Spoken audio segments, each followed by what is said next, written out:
Bir zamanlar uzak bir krallıkta güzeller güzeli ama bir o kadar da sinsi bir kız yaşardı. Adı Cinderella idi.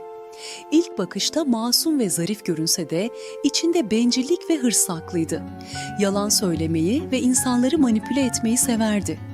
Babası krallığın en saygın tüccarlarından biriydi ve eşini kaybettikten sonra iki kızı olan iyi yürekli bir kadınla evlendi. Kadının adı Lady Eleanor idi ve kızları Rose ile Lillian anneleri gibi iyi niyetli ve naziktiler. Ancak Cinderella yeni ailesini sadece birer rakip olarak görüyordu. Onların iyi niyetlerini suistimal etmeye kararlıydı. Çünkü çocukken annesinden hep şu öğüdü almıştı. Dünyada güçlü olan kazanır, zayıf olan ezilir. Ve o da kazanmak istiyordu. Lady Eleanor, Cinderella'ya kendi öz kızı gibi davranmaya karar verdi. Ona en güzel hediyeleri aldı, en iyi öğretmenlerden ders almasını sağladı. Rose ve Lillian da Cinderella'yı hemen kardeşleri gibi gördüler ve onunla her şeylerini paylaştılar. Fakat Cinderella'nın içinde bambaşka bir plan vardı. Üvey annesi ve üvey kardeşleri ne kadar iyi olursa olsun, o hep onlardan daha fazlasını istiyordu. Evdeki en güzel odada kalmak istedi, en iyi yemekleri yemek istedi, annesinin takılarını gizlice aldı ve Lillian'ın en sevdiği kolyesini kırıp suçu hizmetçilere attı. Rose ve Lillian bazen onun bencil davranışlarından rahatsız olsalar da anneleri Eleanor hep şöyle derdi. Kötülüğe iyilikle karşılık vermek gerekir evlatlarım. Belki zamanla kalbi yumuşar. Ama Cinderella'nın kalbi taştan bile daha sertti. Bir gün tüccar baba "Değerli ailem, uzun bir iş yolculuğuna çıkmak zorundayım," dedi. Gitmeden önce üç kıza "Benden hediye olarak ne istersiniz?" diye sordu. Rose Ender bir çiçek olan mavi anemon tohumu isterim. dedi. Lillian Anneme hediye etmek için kırmızı bir eşarp isterim. dedi. Ama Cinderella Pırlanta küpe, elmas gerdanlık ve Hint kumaşından kıyafetler isterim. dedi. Baba uzaklara gidince Cinderella evde tam anlamıyla terör estirmeye başladı.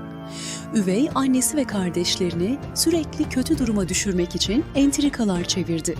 Lady Eleanor'un özel bir ziyarete gitmesi gerektiği gün Cinderella elbiselerine mürekkep döküp suçu Rose'a attı. Rose'un en sevdiği beyaz kedisini bahçeye salıp sonra suçu Lillian'a attı.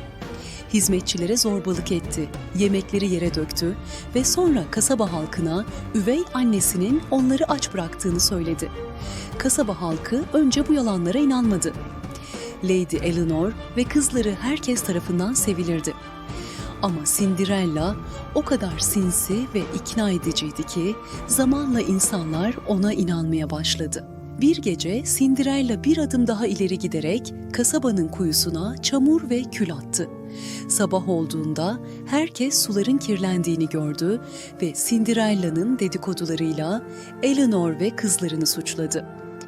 İftiralarını sürdüren Cinderella, insanların önünde gözyaşlarına boğularak Üvey annem bize bile temiz su vermiyor.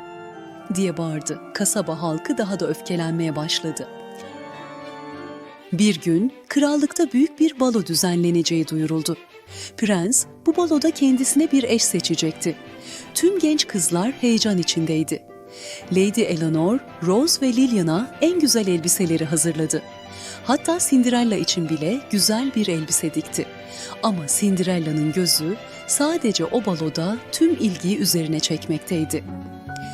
Gece vakti herkes uyuyunca üvey kardeşlerinin elbiselerini yırtarak bozdu. Sonra da komşunun evinden değerli mücevherleri çalıp onları Rose ve Lillian'ın odasına sakladı. Ertesi sabah büyük bir karmaşa yaşandı. Cinderella kasabada mücevherleri üvey kardeşlerinin çaldığı dedikodusunu yaydı. Değerli taşlar kızların odasında bulunduğunda Cinderella büyük bir sahtekarlıkla gözyaşlarına boğuldu ve şöyle dedi. Ben onlara kendi elbisemi bile vermek istemiştim. Ama onlar hırsız çıktı. Kralın muhafızları geldi, Lady Eleanor ve kızlarını saraya götürdü. Ne kadar masum olduklarını anlatmaya çalışsalar da Cinderella o kadar iyi bir oyun sergiledi ki kimse onların sözlerine inanmadı. Eleanor ve kızları saraydan kovuldu. Cinderella baloya gittiğinde altın işlemeli elbisesi ve göz kamaştıran mücevherleriyle herkesin dikkatini çekti. Prens ondan çok etkilendi ve gecenin ilerleyen saatlerinde onunla dans etmek istedi. Ancak tam dans ettikleri sırada balo salonunun kapıları hızla açıldı. İçeri giren kişi Cinderella'nın uzun zamandır görmediği biriydi. Babası. Baba elinde mektuplarla kasaba halkının ve eski hizmetçilerin şahitlikleriyle birlikte prensin huzuruna çıktı. Cinderella'nın tüm yalanları bir bir ortaya döküldü. Prens ona sert bir bakış atarak şöyle dedi: Dışın altın gibi parlıyor ama kalbin çamurdan bile kötü. Krallığımda senin gibi bir yalancıya yer yok. Muhafızlar Cinderella'yı yakaladı ve prens onu bir daha kimsenin inanmayacağı uzak bir yere sürgüne yolladı. Haksızlığa uğrayan Lady Eleanor ve kızları saraya davet edildi. Prens, Rose ve Lilian'ın ne kadar iyi kalpli olduklarını fark etti ve onlara büyük bir saygı gösterdi. Lilian ise bilgelik ve nezaketiyle saraydaki herkesin sevgisini kazandı. Prens, Lilian'a aşık oldu ve onunla evlenerek onu gerçek bir prenses yaptı. Rose ise bahçecilikle uğraşmaya devam etti ve krallığın en güzel çiçeklerini yetiştirdi.